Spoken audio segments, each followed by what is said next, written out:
Krystena Murray's Unthinkable IVF Nightmare, a journey of hope, heartbreak, and resilience. Krystena Murray had always dreamed of becoming a mother. At 38 years old, a single woman from Savannah, Georgia, she knew time was running out to have a child of her own. She had envisioned the tiny hands wrapped around her fingers, the soft kiss of a newborn, and the unconditional love she would share with her future child. After careful contemplation, she made a bold and independent decision. She would embark on the journey of motherhood through in vitro fertilization, IVF. It was a deeply personal choice, one she believed would lead her to the family she had longed for. Determined to create a biological connection with her child, Krystena meticulously selected a sperm donor who resembled her white, with dirty blonde hair and blue eyes, ensuring that her future baby would bear her likeness. This decision was about more than genetics. It was about seeing herself reflected in the child she would raise, about forging an unbreakable bond that began with their shared DNA. In late 2022, Krystena took the first step, choosing Coastal Fertility Specialists, a well-regarded clinic with offices in Savannah and South Carolina.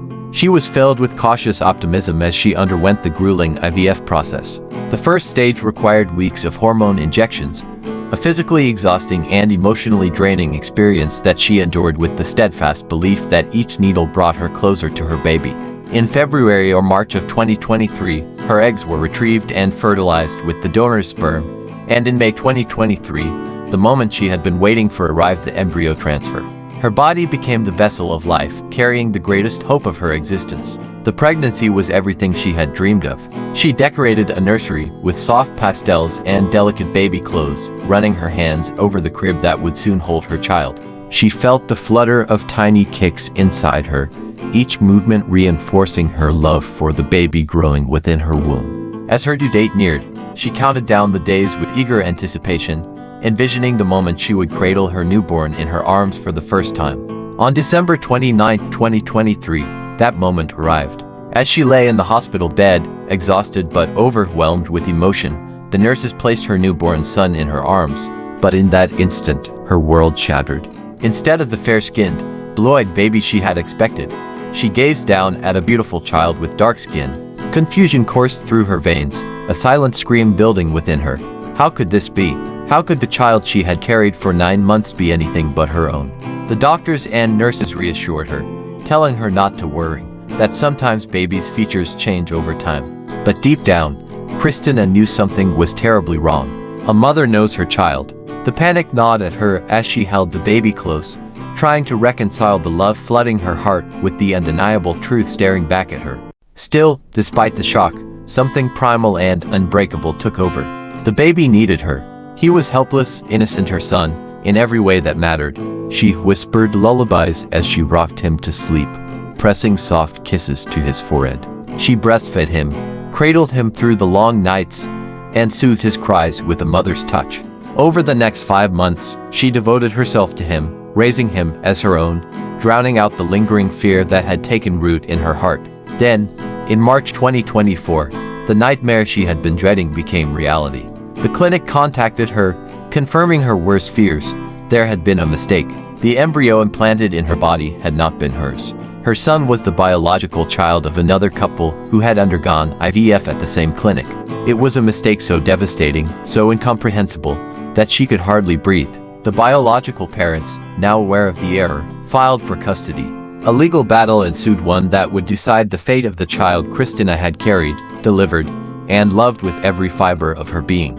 She fought with everything she had, her heart breaking with every court hearing, every argument that reduced her motherhood to a mere biological equation. She had nurtured him in her womb, felt his first movements, watched his first smiles. How could a court decide that none of that mattered?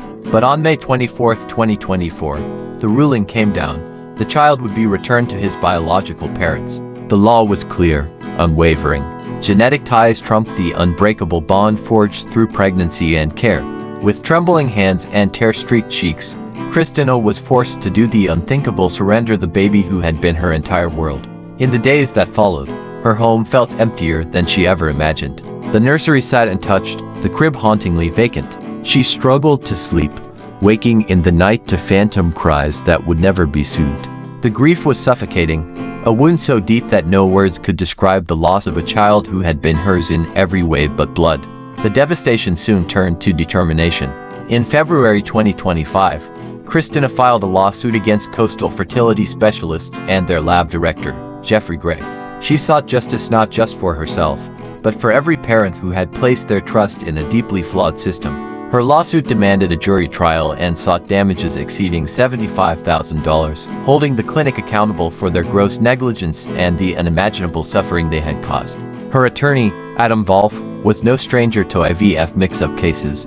He called attention to the disturbing reality of the fertility industry, where lax regulations and human errors could destroy lives. The United States is one of the few developed nations with no real oversight for fertility clinics, he stated.